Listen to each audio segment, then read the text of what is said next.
తండ్రి, కృపగల దేవ, మహోన్నతుడ, మహాగణుడ, క్రీస్తు యేసునందు మమ్మల్ని అందరినీ అధికముగా ప్రేమించినటువంటి మా ప్రియమైన పరలోకపు కన్న తండ్రి, మీ ఘనమైన నామమునకు వందనములు, స్తుతులు, స్తోత్రముల దేవ. తండ్రి, మీ పిల్లలుగా మాకు ఇప్పటివరకు మీరు ప్రేమించి మాకు ఇచ్చినటువంటి ఆయుష్ను బట్టి, ఆరోగ్యాన్ని బట్టి మీకే స్తుతులు, స్తోత్రాలయ తండ్రి. మరి ఈ సమయంలో యావత్తు ప్రపంచం తండ్రి ఈ రోజున మీ కుమారు యొక్క రాకను పురస్కరించుకొని తండ్రి, మరి ఆయన గురించి ఒక పుట్టుకను గురించి గొప్ప పండగగా జరుపుకుంటున్నటువంటి ఈ సమయంలో ఆయన రాకలో ఉన్నటువంటి పరమార్థాన్ని గురించి, యేసుక్రీస్తుల వారి యొక్క ఔన్నత్యాన్ని గురించి, గొప్పతనాన్ని గురించి కొన్ని మాటలను సహోదరులతో పంచుకోవడానికి సిద్ధపడి ఉండగా మీ యొక్క సహాయాన్ని నాకు దయచేయండి. ఇంకా రావాల్సిన బిడ్డలను నడిపించి నా ద్వారా ఇక్కడ కూడి ఉన్న అందరి ద్వారా మీరే మహిమ, ఘనత, ప్రభావాలు పొందుకోవాలని యేసుక్రీస్తుల వారి పేరిట ప్రార్థించి మీకు కృతజ్ఞతాస్తుతులు చెల్లించి మీ యొక్క సహాయాన్ని అడిగి వేడుకుంటున్నాను పరలోకమందున్న కన్న తండ్రి, ఆమేన్. మంచిదండి. కూడి వచ్చిన మీ అందరికీ, దైవ సేవకులకు మరొకసారి యేసుక్రీస్తుల వారి పేరిట నా హృదయపూర్వక వందనాలండి. ప్రియమైనటువంటి వారలారా, ఈ సమయంలో యేసుక్రీస్తుల వారి యొక్క గొప్పతనాన్ని గురించి, ఆయన యొక్క ఔన్నత్యాన్ని గురించి కొన్ని మాటలు మనం తెలుసుకుందాం. ప్రియమైన వారలారా, 1930వ సంవత్సరంలో జేమ్స్ ఇర్విన్ అనే ఒక వ్యోమగామి, అంటే అమెరికాకు చెందినటువంటి ఒక అంతరిక్ష పరిశోధకుడు, ఆయన చంద్రమండలం మీద అడుగుపెట్టాడు. చంద్రమండలం మీదకి వెళ్ళి తిరిగి వచ్చిన తర్వాత ఆయన తిరిగి వచ్చిన తర్వాత ఆయన దగ్గరకు చాలామంది విలేకరులు, చాలామంది రిపోర్టర్లు ఆయన దగ్గరికి వెళ్ళి ఏమని అడిగారు అంటే, ఏమంటే మీరు చంద్రమండలం మీదకి వెళ్ళి అడుగుపెట్టి వచ్చారు కదా, మీ స్పందన ఏంటి, మీరు ఎలా ఫీల్ అవుతున్నారని ఆయన అడిగినప్పుడు ఆయన చెప్పినటువంటి ఒక అద్భుతమైనటువంటి మాట అండి. ఏమని చెప్పాడంటే, మనిషి చంద్రమండలం మీదకి వెళ్ళి అడుగుపెట్టి తిరిగి రావటం అనేది ఇది వింత కాదు, ఇది అద్భుతం కాదు, లోకాలను కలిగించినటువంటి దేవుడు ఇదిగో ఈ లోకానికి రావటం అన్నది ఇది వింత, ఇది అద్భుతం, ఇది యేసుక్రీస్తుల వారి యొక్క రాకతో సాధ్యమైందని చెప్పినప్పుడు ఏమంటే ఆ మాటను విన్నవారంతా ఎంతో ఆశ్చర్యపడిపోయారండి. ఏమంటే ఆ మాటను విన్నవారు చాలా ఆనందించారు. అవును, నిజమే. ఏమంటే లోకాలను కలిగించినటువంటి దేవుడు ఒక నరావతారిగా మానవ రూపాన్ని దాల్చి ఇదిగో ఈ భూమి మీదకి రావటం అన్నది అది సామాన్యమైనటువంటి విషయం కాదండి. కనుకనే ఈరోజు యావత్తు ప్రపంచం యేసుక్రీస్తుల వారి యొక్క పుట్టుకను క్రిస్మస్ పేరుతో సెలబ్రేట్ చేసుకుంటున్నారు, పండగను జరుపుకుంటున్నారు. ఏమండి, మన పుట్టినరోజు అయితే మన కుటుంబంలో వారు మాత్రమే మనం జరుపుకుంటాం, లేదా ఒక నాయకుడు పుడితే ఆ ప్రాంతంలో ఉన్నటువంటి ప్రజలు మాత్రమే ఆయన పుట్టుకరోజును జరుపుకుంటారు. మరి ఈరోజు యావత్తు ప్రపంచం జరుపుకుంటుందంటే యేసుక్రీస్తుల వారి పుట్టుకను ఆయన ఎంత గొప్పవాడో ఆలోచించండి. ఎందుకంటే ఆయన ఒక్కరి కోసం పుట్టినవాడు కాదు, ఆయన మనుషులందరి కోసం పుట్టినవాడు. మనం అదే లేఖనాల్లో కూడా చదువుకుంటాం. లూకాసు వార్తలో దావీదు పట్టణమందు నేడు రక్షకుడు మీ కొరకు పుట్టి ఉన్నాడనే మాటను మనం చదువుకుంటాం. అంటే యేసుక్రీస్తులు ఇది మనుషులందరికీ కలుగబోవు మహా సంతోషకరమైన సువర్తమానం అని అంటాడు. అంటే యేసుక్రీస్తుల వారి యొక్క పుట్టుక, యేసుక్రీస్తుల వారి యొక్క జన్మ అన్నది మనుషులందరికీ సంతోషాన్ని ఇచ్చేది, మనుషులందరికీ ఆనందాన్ని ఇచ్చేదండి. మరి ఇటువంటి సమయంలో ఆయన గురించి మనం ఎంత చెప్పుకున్నది తక్కువే అని చెప్పాలి. ఎంత చెప్పినా, ఎవరు చెప్పినా, ఎంతసేపు చెప్పినా అది చాలా తక్కువేనండి. కనుక నాకున్నటువంటి ఆలోచనలను బట్టి కొన్ని మాటలు మీతో తెలియజేసుకుంటాను. ప్రియమైన వల్ల ఈరోజు కాలాన్ని రెండుగా విభాగించుకొని మాట్లాడుకుంటున్నాం. క్రీస్తు శకం అంటున్నాం, క్రీస్తు పూర్వం అని చెప్తున్నాం. అంటే కాలాన్ని లెక్కించడానికి ఈ ప్రపంచం లేదా ఆ రోజు ఉన్నటువంటి రోమా గవర్నమెంట్ మధ్యవర్తిగా ఎవరిని పెట్టిందంటే యేసుక్రీస్తుల వారిని మధ్యవర్తిగా పెట్టింది. ఈరోజు ఎవరైనా సరే, దేవుడు ఉన్నాడని నమ్మిన వారైనా సరే, దేవుడు లేడని మాట్లాడుతున్నటువంటి నాస్తిక హేతువాదులైనా సరే, కాలం చెప్పాలి అన్నా, తేదీ చెప్పాలన్నా యేసుక్రీస్తుల వారి పేరు చెప్పకుండా, యేసుక్రీస్తుల వారి పేరు వాడకుండా చెప్పడానికి వీల్లేదండి. ఎందుకంటే కాలానికే ఆయన పేరు పెట్టారు. ఏమండి, మీ అందరికీ తెలుసు, ఒక అవార్డు ఇవ్వాలి అని అంటేనే ఎవరికి ఊరికినే ఇవ్వరు, క్వాలిఫికేషన్స్ చూస్తారు. ఏమండి, ఆ మధ్యకాలంలో మాచల నరసింహారావు గారు మీకు తెలుసు కదా, ఆయన భార్య, ఆమెకి పద్మశ్రీ అవార్డు ఇచ్చారు. ఏమండి, ఇంతమంది మీరు స్త్రీలు ఉన్నారు కదా, మీలో ఎవరికి ఏముంది, ఆమెకి ఎందుకు ఇచ్చారు పద్మశ్రీ అని అంటే క్వాలిఫికేషన్ చూశారు. ఏంటి ఆమె ఏం చేసిందంటే, ఆమె పిల్లలకి ఉపాధ్యాయురాలు, పిల్లలకి అర్థమయ్యే రీతిలో తనదైన శైలిలో పాఠాలను బోధించింది. అలాగనే పేదలైన వారికి సమాజ సేవను, పేదలైన వారికి సహాయం చేసింది. ఆమెను ప్రతిభను గుర్తించి, ఆమె చేస్తున్నటువంటి ఆ సేవా గుణాన్ని గుర్తించి ఆమెకి పద్మశ్రీ ఇచ్చారు. అంటే ఒక పద్మశ్రీ ఇవ్వాలన్నా, ఒక పద్మ విభూషణ్ ఇవ్వాలన్నా, ఒక కేఎల్ రత్న అనే అవార్డు ఇవ్వాలన్నా, ఒక అర్జున అవార్డు ఇవ్వాలి అన్నా, మన భారతదేశ విద్య అత్యున్నతమైనటువంటి పురస్కారం ఏదైనా ఉందంటే అది భారతరత్న అండి. మరి ఇక ప్రపంచం ఇచ్చేటటువంటి ఉన్నతమైనటువంటి పురస్కారం ఏదైనా ఉందంటే అది నోబెల్ ప్రైజు. ఈ పురస్కారాలన్నీ, ఈ అవార్డులన్నీ పొందుకున్న వారు ఎంతోమంది ఉన్నారు. పద్మశ్రీని పొందుకున్న వారు ఎంతోమంది ఉన్నారు, పద్మ విభూషణ్ పొందుకున్న వారు ఎంతోమంది ఉన్నారు, భారతరత్న అనే బిరుదును పొందుకున్న వారు ఎంతోమంది ఉన్నారు, నోబెల్ ప్రైజ్ అనే బహుమతులను పొందుకున్న వారు ఎంతోమంది ఉన్నారు. కానీ శకపురుషుడు, యుగ పురుషుడు అనే అవార్డును పొందుకున్న వ్యక్తి, ఏకైక వ్యక్తి ఎవరైనా ఉన్నారు అని అంటే అది యేసుక్రీస్తుల వారు మాత్రమేనండి. ఎందుకు ఆయనకి ఇచ్చారు? ఏంటి ఆయనలో ఉన్న గొప్పతనం ఏంటని మీరు అడగొచ్చు. ఏమండి, ఇందాకే చెప్పాను, ఆయన గురించి ఎంత మాట్లాడుకున్నా అది తక్కువేనండి. ఆయన గొప్పతనాన్ని గురించి, ఏమండి, ఆయన గొప్పతనాన్ని గురించి చెప్పే అంత గొప్పవాడిని నేను కానప్పటికీ కొన్ని విషయాలు మీతో నేను పంచుకుంటాను, మీరు ఆలోచించండి. ఏమండి, ఆ యేసుక్రీస్తు వారు ఒక పుస్తకాన్ని రాసిన వ్యక్తి కాదు, కానీ ఆయన పేరు మీద కొన్ని లక్షల పుస్తకాలు ఈ ప్రపంచంలోనికి వచ్చాయి. యేసుక్రీస్తు వారు ఒక పాట రాసిన వ్యక్తి కాదు, కానీ కొన్ని లక్షల పాటలు ఇదిగో ఈ ప్రపంచంలోనికి విడుదలయ్యాయండి. ఇంకా యేసుక్రీస్తు వారి జీవితకాలం 33.5 సంవత్సరాలే, చాలా కొద్ది కాలమే ఆయన జీవించారు. ఆ కొద్ది కాలంలోనే ఇదిగో ప్రపంచం మనుషుల హృదయాలన్నిటినీ గెలుచుకున్నాడు. ప్రియమైన వాళ్ళరా, ఇంకా విచిత్రమైన మాట ఏంటో చెప్పనా? ఆయన కత్తి పట్టుకున్నవాడు కాదు, ఆయన కర్ర పట్టుకున్నవాడు కాదు, ఏ యుద్ధం చేసినటువంటి వాడు కాదండి. కానీ ఈరోజు సామ్రాజ్యాలను చూడండి, ప్రపంచాన్ని వెళ్ళినటువంటి సామ్రాజ్యాలను మీరు చూసినప్పుడు కత్తి పట్టకుండా, కర్ర పట్టకుండా, రక్తపాతాన్ని సృష్టించకుండా ఏ రాజ్యం మరొక రాజ్యాన్ని గెలిచిందండి? ఏ దేశం మరొక దేశాన్ని కలిసిందంటే ఎక్కడ మనకు కనపడదు. కానీ కత్తి లేదు, కర్ర లేదు, ఎటువంటి రక్తపాతం అనేది లేదు, హింస అనేదే లేకుండా ఈరోజు ప్రపంచాన్నంతటిని మన ప్రభువు గెలిచాడు అని అంటే ఏమండి, అది ఆయన గొప్పతనం. ప్రియమైన వాళ్ళ, ఏ ఆయుధంతో గెలిచాడో చెప్పనా? ప్రేమ అనే ఆయుధాన్ని పట్టి మనుషులందరి హృదయాలను గెలుచుకున్నాడు. కనుక యేసుక్రీస్తుల వారు అనగా ఆయన సామాన్యమైనటువంటి వ్యక్తి కాదండి, ఆయన ఒక అసాధారణమైనటువంటి వ్యక్తి. ఆయన ఆర్డినరీ మ్యాన్ కాదు, ఎక్స్ట్రాడినరీ, మనుషులకు అతీతంగా పనిచేసినటువంటి వాడిగా, జీవించినటువంటి వాడిగా యేసుక్రీస్తుల వారు మనకు చరిత్రలో, బైబిల్ చరిత్రలో మనకు కనపడతాడండి. కనుక ఆయన అసాధారణమైన వ్యక్తి. ఎలా అసాధారణమైన వ్యక్తి, ఆయన జీవితం ఏంటో ఒకసారి ఆయన జీవితంలోనికి వెళ్ళి మనం ఆలోచన చేయగలిగితే, మొట్టమొదటిగా ఆయన పుట్టుకండి. ఏమంటే ఆయన పుట్టుకలో కూడా అసాధారణమైనటువంటి పుట్టుక. ఏమిటి, మనం తల్లిదండ్రుల యొక్క కలయిక ద్వారా మనం ఈ భూమి మీదకి వచ్చాం. కానీ యేసుక్రీస్తు వారి యొక్క పుట్టుకను గురించి మనం ఆలోచించినప్పుడు పురుషుని ప్రమేయం లేకుండా కన్యక గర్భవతి కావటం, ఆమె ద్వారా యేసుక్రీస్తుల వారు ఈ భూమి మీదకి రావటం జరిగింది.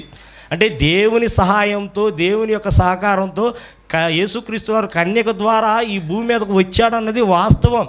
ఇది చారిత్రకంగాను ఏమండి శాస్త్రీయంగాను నిరూపించబడింది. ఎలా అంటే ఏమండి, ఈరోజు సరోగసి అనే విధానం ద్వారా మనుషులు మట్టి మెదడుతోనే పురుషుని స్త్రీ కలయిక లేకుండానే పిల్లలను పుట్టిస్తున్నారు. మరి అలాంటిది లోకాలను కలిగించిన దేవుడు, మనుషులను పుట్టించినటువంటి దేవుడు, ఆయనకి అసాధ్యమైనది ఏమైనా ఉందా? కనుక కన్యక ద్వారా యేసుక్రీస్తు వారు జన్మించాడని, కనుక ఆయన జన్మ అసాధారణమైనది. ఇక ఆయన జీవితాన్ని గురించి మనం ఆలోచించినప్పుడు ఆయన జీవితం కూడా అసాధారణంగానే కొనసాగినట్టుగా మనకు కనపడుతుందండి. అంటే యేసుక్రీస్తు వారు 33.5 సంవత్సరాలే జీవించాడు. ఆయన జీవితకాలం చాలా తక్కువ జీవితకాలం, కానీ ఈ 33.5 సంవత్సరాల్లో ఎలా జీవించాడో తెలుసా? ఆనాటి కాలంలో ఉన్నటువంటి వారికి ఒక సవాలు విసిరే విధంగా ఆయన జీవించాడు. ఏమంటే ఆయన జీవితం ద్వారా ఎంతోమందికి మార్గదర్శకంగా చూపించాడు, ఎంతోమందికి ఒక మాదిరిని నేర్పించి వెళ్ళిపోయాడండి. అంటే యేసుక్రీస్తుల వారి లాంటి వ్యక్తి యేసుకు ముందు కానీ యేసుకు తర్వాత కానీ పుట్టలేదు అనేది వాస్తవం. ప్రియమైన వాళ్ళ, ఎందుకంటే ఆనాడున్నటువంటి సమాజానికే ఇదిగో ఒక ఛాలెంజ్ ఈ ప్రపంచం ముందు పెట్టాడు. ఏమన్నా తెలుసా? ఇదిగో నాలో పాపం ఉందని మీలో ఎవడు స్థాపించగలడు అని అన్నాడు. ఏమంటే ఈ మాట అనగలిగిన, ఈ మాట చెప్పగలిగిన, ఇలాంటి ఛాలెంజ్ చేయగలిగిన వ్యక్తి ఎవరైనా ఉన్నారా? మీరు చదువుకున్నటువంటి మీ పాఠ్య పుస్తకాలలో అయినా మీరు ఎప్పుడైనా చూసారా? లేరండి. కానీ నాలాంటి నాలో పాపం ఉందని స్థాపించగలవాడు ఎవడు అని అన్నాడు అని అంటే ఎంత గొప్పగా జీవించి ఉండుంటాడు. చూడండి, యేసుక్రీస్తు వారి జీవితం అంత ప్రత్యేకమైనదండి. యేసుక్రీస్తు వారి జీవితం అంత పవిత్రమైనది, అంత పరిశుద్ధమైనది. ఈరోజు అలాంటి డైలాగ్, అలాంటి మాట మనలో ఎవరు అనగలరు చెప్పండి? మనం చెప్పేలోపే మన గురించి మనం చేసిన తప్పులో మాట్లాడటానికి 100 మంది నిలబడతారు. ఎందుకంటే మనం అందరం పాపం చేసిన వారమే, మన అందరిలో తప్పులు కనపడుతున్నాయి. కానీ మానవ చరిత్రలో పాపము చేయనటువంటి వాడిగా, పాపము ఎరిగినటువంటి వాడిగా ఎవరున్నారంటే, ఎవరు కనపడుతున్నారంటే వన్ అండ్ ఓన్లీ యేసుక్రీస్తుల వారు మాత్రమే. ప్రియమైన వారు, కనుక ఆయన జన్మ అసాధారణం, ఆయన జీవితం అసాధారణమైనది. ఇక ఆయన మరణం అండి, ఆయన మరణం కూడా అసాధారణమైనటువంటి మరణమే అండి. అంటే యేసుక్రీస్తుల వారుని చంపేశారు. ఎలా చంపేశారు? ఆయన్ని సిలువ వేసి చంపేశారు. ఎందుకు ఆయన్ని సిలువ వేసి చంపేశారు? ఎందుకు ఆయన సిలువ మరణం పొందుకొనవలసి వచ్చింది అన్నప్పుడు ఏమండి, ఆ రోజు ఉన్నటువంటి రోమా సామ్రాజ్యానికి ఒక అధిపతిగా, ఒక జడ్జిగా, ఒక గవర్నర్గా ఎవరున్నారంటే పిలాతు ఉన్నాడు. ఏమండి, ఆ పిలాతు యేసుక్రీస్తుల వారు సిలువ వేయబడక ముందు యేసుక్రీస్తుల వారిని విచారించిన వ్యక్తిగా మనకు పిలాతు కనబడుతున్నాడండి. ఏమండి, ఆయన యేసుక్రీస్తుల వారిని విచారించి ఏమని చెప్పాడో తెలుసా? ఈయనలో నాకు ఏ దోషం కనబడటం లేదు, ఈయన ఏ నేరం చేసినట్లుగా మీరు నిరూపించలేకపోయారు కనుక నేను ఈయన్ని విడుదల చేస్తున్నాను అన్నప్పుడు ఆ రోజు ఉన్నటువంటి యోధ మత పిచ్చి పట్టినటువంటి వారు పెద్దలు, వారి కేకలు, వాళ్ళ అరుపులే గెలిచేయంట. అంటే పిలాతు కూడా చేతులు ఎత్తేసాడు. ఎందుకంటే ఏ నాయకుడు ప్రజలకు దూరంగా ఉండాలని కోరుకుంటాడు?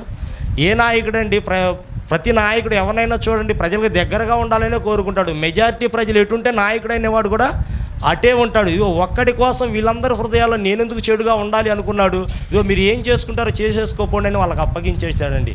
అంటే యేసుక్రీస్తుల వారి మరణాన్ని గురించి ఆలోచించినప్పుడు ఆయన ఏ నేరం చేయలేదు, ఆయనలో ఏ దోషం నాకు కనపడటం లేదని తీర్పు ఇచ్చిన తర్వాత కూడా ఆయన్ని సిలువ వేసి చంపారని అంటే ఏంటంటే ఆయన మరణం కూడా అసాధారణమైనటువంటి మరణం అండి. ఏమిటి, ఇక ఎలా అయితేనే యేసుక్రీస్తు వారిని సిలువ వేశారు, చంపేశారు, సమాధి చేయబడ్డాడు. తిరిగి ఆయన 3వ దినాన లేపబడ్డాడండి. అంటే ఎవరైనా చనిపోయినటువంటి వ్యక్తి, సమాధి చేయబడినటువంటి వ్యక్తి తిరిగి లేవటం అన్నది ఎక్కడైనా చూసారా? అది కూడా ఆయన తిరిగి లేవటం అన్నది కూడా అసాధారణమైనటువంటి కార్యక్రమమేనండి. ఏమిటి, ఈరోజు చాలామంది రాజులు, చక్రవర్తులైన వారు ఎంతోమంది చనిపోయారు, సమాధి చేయబడ్డారు. ఎంతోమంది చక్రవర్తులు సమాధి చేయబడ్డారు. ఏమని ఎవరైనా లేపబడ్డారా? ఎవరైనా లేచారా? లేదండి. వారి సమాధులు మూతబడే ఉన్నాయి. కానీ ఈరోజు ప్రపంచంలో తెరవబడిన సమాధి ఏదైనా ఉంది అని అంటే అది యేసుక్రీస్తుల వారి సమాధి మాత్రమేనండి. ప్రతి ఒక్కరి జీవితంలో 2 దినాలు ఉంటాయి, ప్రత్యేకమైన దినాలు. ఒకటి పుట్టుక దినం, రెండవది మరణ దినం. కానీ యేసుక్రీస్తుల వారి జీవితంలో 3 ప్రత్యేకమైన దినాలు ఉన్నాయి. ఒకటి జన్మదినం, రెండవది మరణ దినం, మూడవది తిరిగి లేచిన దినం అండి. కనుక యేసుక్రీస్తుల వారు అసాధారణమైనటువంటి వ్యక్తి అండి. ఇక ఆయన బోధించినటువంటి బోధలు, ఆయన బ్రతికున్న కాలంలో ఆయన బోధించినటువంటి బోధలు కూడా అసాధారణమైనటువంటి బోధలే. అంటే యేసుక్రీస్తుల వారు మాట్లాడినటువంటి మాటలు యేసుకు ముందు కానీ యేసుక్రీస్తుల వారికి తర్వాత కానీ మాట్లాడలేదా అంటే మాట్లాడలేదు అని మనం బైబిల్ని బట్టి ఖచ్చితంగా చెప్పగలం ప్రియమైన వాళ్ళ. అంటే యేసుక్రీస్తుల వారు ఈ సమాజం అంతా అస్తవ్యస్తంగా అల్లకల్లోలంగా ఉన్నప్పుడు అట్లాంటి టైంలో, అలాంటి పరిస్థితుల్లో ఈ భూమి మీదకి వచ్చాడు. ఈ భూమి మీదకి వచ్చినటువంటి ఆయన ఎక్కువ కాలం మాట్లాడలేదండి, చాలా తక్కువ కాలమే మాట్లాడాడు. ఆయనకి ఇవ్వబడినటువంటి 33.5 సంవత్సరంలో 30వ ఏట బోధ ప్రారంభించాడు. 3.5 సంవత్సరాలకే ముగించాడు. కానీ ఆ 3.5 సంవత్సరాల్లోనే ఆయన బోధించినటువంటి బోధలు, ఆయన చెప్పినటువంటి మాటలు ఆనాడు ఉన్నటువంటి సమాజాన్నే కాదు, ఈరోజు ఉన్నటువంటి ప్రపంచాన్ని మొత్తం ప్రభావితం చేశాయండి. అందరినీ ఆయన తన మాటలతో ఆకర్షించుకున్నాడు. అలా ఆకర్షింపబడిన వారిలో మహాత్ములు ఉన్నారు, శాస్త్రవేత్తలు ఉన్నారు, గొప్ప గొప్ప నాయకులు ఉన్నారు ప్రియమైనటువంటి వారు. అంటే వీళ్ళందరూ ఎవరి మాటలకు ప్రభావితం అయ్యారు అని అంటే, ఆకర్షింపబడ్డారు అని అంటే యేసుక్రీస్తుల వారి మాటలకు ఆకర్షింపబడ్డారండి. ఏమంటే యేసుక్రీస్తు వారు ఒకానొక సందర్భంలో 3 దినాలు బోధిస్తూ ఉన్నాడంట. ఈ 3 దినాలు అన్నపానాలు మరిచి ఆ వినేవారు కూడా అలానే ఉంటూ ఉన్నారు. 3 దినాలకు ముగించేసరికి అప్పుడు యేసుక్రీస్తు వారి దగ్గర ఉన్న శిష్యులు ఉంటారు కానీ వాళ్ళు అడుగుతున్నారు, ఏంటి మీ స్పందన ఏంటి అని. ఈరోజు కొత్త సినిమా ఏదైనా వస్తే మొదటి షో చూసి రాగానే ఈ మీడియా వాళ్ళు మైకి తీసుకెళ్ళి వాళ్ళు మూతి దగ్గర పెట్టి, ఏంటి సినిమా ఎలా ఉంది, హిట్టా పట్టా, ఏంటి సినిమా పట్ల మీ అభిప్రాయం ఏంటి అని చెప్పండి అంటారు కదా. అలాగనే యేసుక్రీస్తు వారు 3 దినాలకు బోధ ముగించిన తర్వాత శిష్యులు అడుగుతున్నారు, ఏంటి మీ స్పందన, మీ రెస్పాన్స్ ఎలా ఉందని. వాళ్ళు ఏం చెప్తున్నారో చూద్దాం. అడిగినప్పుడు మత్తయి సువార్త 27వ అధ్యాయం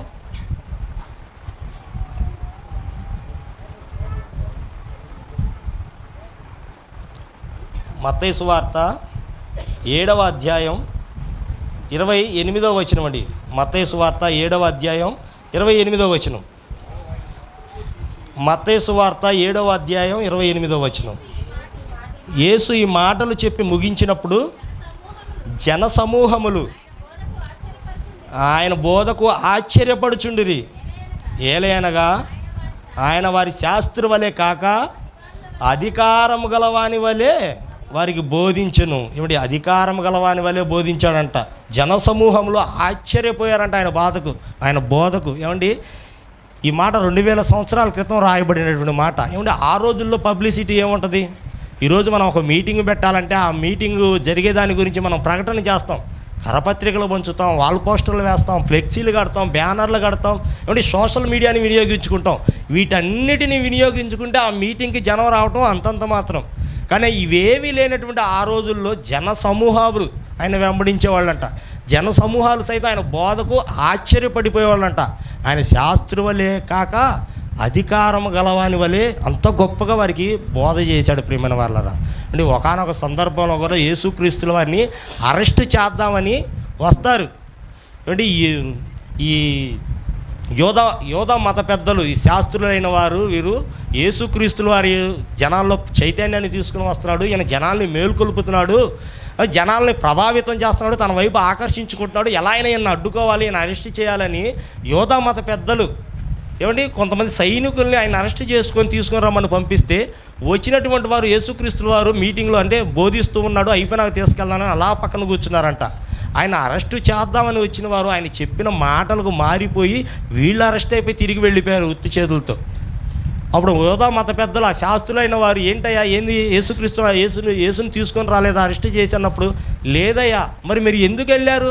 అరెస్ట్ చేద్దామని వెళ్ళాం, కానీ ఇంతకుముందు ఎవరు మాట్లాడిన విధంగా ఆయన బోధ అంత గొప్పగా ఉంది, అధికారం గలవాని వల్ల ఆయన బోధిస్తూ ఉన్నాడు కనుక అలాంటి వాడు ఒక్కడున్నా చాలు అని వాళ్ళు చెప్పారు.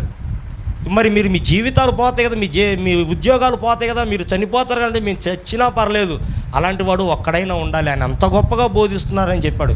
కనుక యేసుక్రీస్తు వారి బోధ గురించి ఆలోచించినప్పుడు ఆయన బోధ కూడా అసాధారణమైనటువంటి బోధే. యేసుక్రీస్తు వారు పుట్టుక అసాధారణం, ఆయన జీవితం అసాధారణమైనటువంటి జీవితం, ఆయన మరణం కూడా అసాధారణమైనటువంటి మరణం, అలానే ఆయన చేసిన బోధ కూడా అసాధారణమైనది. ప్రియమైన వారు, ఇక ఆయన చేసినటువంటి అద్భుతాలు ఏమంటే ఆయన చేసినటువంటి స్వస్థతలు అవి అసాధారణమైనదే. ఏమంటే ఆయన దగ్గరకు వచ్చినటువంటి ఏ రోగి కూడా తిరిగి రోగంతో తిరిగి వెళ్ళినటువంటి దాఖలాలు లేవండి. మీరు ఈ టెస్ట్ చేయించుకోండి, ఆ ల్యాబ్కి వెళ్ళండి, లేకపోతే 3 వారాలు రండి, 6 వారాలు రండి, 7 వారాలు రండి అని ఎక్కడా చెప్పలేదండి. నీకు నమ్మకం ఉన్నా, విశ్వాసం ఉన్నా లేకపోయినా, విశ్వాసం లేని సందర్భాల్లో కూడా ప్రతి రోగిని ఆయన స్వస్థపరిచాడు, ప్రతి రోగి స్వస్థత పొందుకొని వెళ్ళాడండి. కనుక మరి అలాంటి గొప్ప వ్యక్తి, అన్ని అద్భుతాలు, అన్ని సూచక్రియలు, ఏమంటే అన్ని మహత్కార్యాలు చేసినటువంటి గొప్ప వ్యక్తి ఈ భూమి మీదకి ఎందుకు వచ్చాడంటే ఒక ప్రత్యేకమైనటువంటి కారణం ఉందండి. ఏంటి ఆ కారణం అంటే, ఇదిగో మనుషుల మధ్య సమాధానాన్ని స్థాపించడానికి ఆయన ఈ భూమి మీదకి వచ్చాడు. అంటే యేసుక్రీస్తు వారు వచ్చే నాటికి సమాధానం లేదంటే లేదండి, ఎక్కడుంది చెప్పండి? ఈరోజు మీరు ఆలోచించండి. ఇదిగోండి ఆ వ్యక్తి అంటే నాకు పడదండి అని అంటారు, ఒక ప్రాంతంలోనే ఉంటారు, కానీ ఆ వ్యక్తి అంటే నాకు పడదండి అని అంటాడు. ఎందుకు పడదు? అతను కూడా మనిషేగా, జంతువేం కాదుగా అంటే అయినా నాకు పడదని అంటారు. అంటే ఒక ప్రాంతంలో ఉన్నప్పుడు ఈ కుటుంబం అంటే ఆ కుటుంబానికి పడదు, ఈ వ్యక్తికి ఆ వ్యక్తి అంటే పడదు, ఈ ఊరికి పక్క ఊరు అంటే పడదు, ఏమంటే ఒక రాష్ట్రానికి పక్క రాష్ట్రం అంటే పడదు, ఒక దేశం ఉంటే ఎన్నో పక్క దేశాలు అంటే పడవు, కొట్టుకు చేస్తూ ఉంటారు ఎప్పుడు. అలాంటి పరిస్థితుల్లో మరి యేసుక్రీస్తు వారు ఎందుకు వచ్చారు 2000 సంవత్సరాల క్రితం అని అంటే, ఏ సమాధానం అయితే లేక ఇదిగో ప్రజలందరూ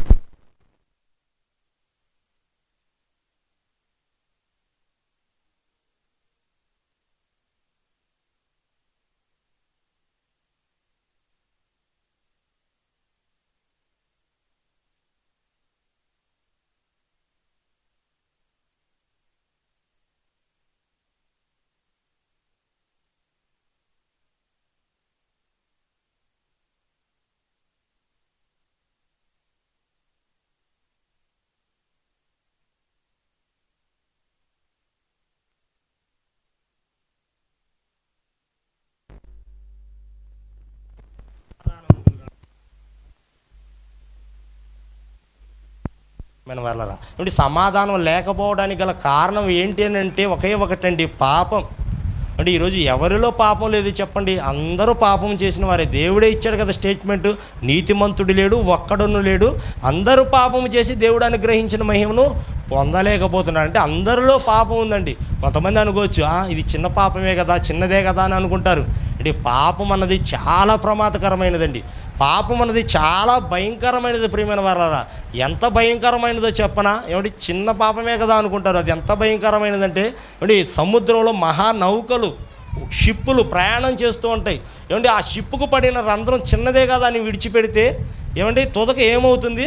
ఆ ఓడనే ఆ రంధ్రం ముంచేస్తుంది, ఓడను సైతం ముంచేస్తుంది. అలానే మనం చేసిన పాపం చిన్నదే కదా అని అనుకోకూడదు. చిన్న పాపమైనా అది మనల్ని ముంచేస్తుందండి. చిన్నదిగా ఉన్నప్పుడే దాన్ని మనం సరి చేసుకోవాలి. కనుక చిన్నదే కదా అని చేసుకుంటూ దానికి అలవాటు పడ్డామంటే దానికి మనం బానిసలు అయిపోతాం. ఆ తదుపరి మరణం తర్వాత దేవుని ఉగ్రతకు మనం గురవుతామండి. ఆ ఉగ్రత నుంచి మనల్ని తప్పించాలనే, మనలో ఉన్నటువంటి పాపాన్ని తీసివేయాలనే, మనకు మనుషుల మధ్య, మనిషితో మనిషిగాను, మనిషికి దేవునికి మధ్య సమాధానాన్ని స్థాపించాలనే ఆయన పరలోకాన్ని విడిచిపెట్టి పరలోకంలో ఉన్నటువంటి దేవునితో సమానముగా ఉండేటటువంటి ఆ భాగ్యాన్ని, ఆ మహిమను విడిచి ఇదిగో ఈ లోకానికి వచ్చి ఏమండి ఉన్నతమైనటువంటి స్థితిని కూడా కోల్పోయి ఏమంటే జన్మకు స్థానమే లేనటువంటి స్థితిని ఎన్నుకొని పాపము చేయకుండా బ్రతికి చివరికి తన ప్రాణాన్ని సైతం మనకు బలిగా అర్పిస్తే, మన కొరకు ఇంత చేస్తే, మనల్ని కాపాడుకోవాలని తన ప్రాణాన్నే పణంగా పెడితే, అంటే ప్రభువు కోసం, అంటే యేసుక్రీస్తు వారి కోసం, మన కోసం ఇంత చేసినటువంటి ఆయన కోసం ఇదిగో ఈ పాపాన్ని విడిచి ప్రభువులోకి రాలేమా? దేవునిలోకి వచ్చి దేవుడు ప్రభువులాగా జీవించలేమా? ఇప్పుడు క్రిస్మస్ అంటే కొత్త బట్టలు కట్టుకొని, ఇంటికి రంగులు వేసుకొని, వినోదాలు చేసుకుంటూ, ఇది కాదండి క్రిస్మస్ అంటే. నిజమైన క్రిస్మస్ అంటే మారు మనసు కలిగి రక్షణ పొందుకొని ప్రభువుతో, దేవునితో కలిసి జీవించటమే క్రిస్మస్, నిజమైన క్రిస్మస్. కనుక అలా ఉంటారని కోరుకుంటూ నా మాటలు ముగిస్తున్నాను. ప్రార్థన చేసుకుందాం. సర్వోన్నతుడు, సర్వశక్తిమంతుడు, కృపగల దేవుడమైనటువంటి మా ప్రియమైన పరలోకపు కన్న తండ్రి, దేవ, మీ కుమారుడుని ఈ లోకానికి మా కొరకు మీరు ఎందుకు పంపించారో ఆయన రాకలో ఉన్నటువంటి పరమార్థాన్ని, ఒక విషయాన్ని తెలియచేశాను తండ్రి. అలా ఆయన ఎంత గొప్పవాడు, ఎంత ఉన్నతుడు తండ్రి. మరి కొన్ని మాటలు సహోదరులైన వారితో పంచుకున్నాను. విన్న మాటలను ఆలోచిస్తూ తండ్రి మీ కుమారుని యొక్క త్యాగానికి తగినట్టుగా విలువనిచ్చే విధంగా మా జీవితాలు ఉండాలన్నటువంటి ఆలోచనను ప్రతి ఒక్కరిలో కలిగించమని, ఇప్పటివరకు మీరు చేసిన సహాయాన్ని బట్టి మీకు కృతజ్ఞతాస్తుతులు, స్తోత్రములు చెల్లించుకుంటూ యేసుక్రీస్తు వారి నామములో ప్రార్థించి మీకు కృతజ్ఞతాస్తుతులు చెల్లించి మీ యొక్క సహాయాన్ని అడిగి వేడుకుంటున్నాను తండ్రి. ఆమేన్.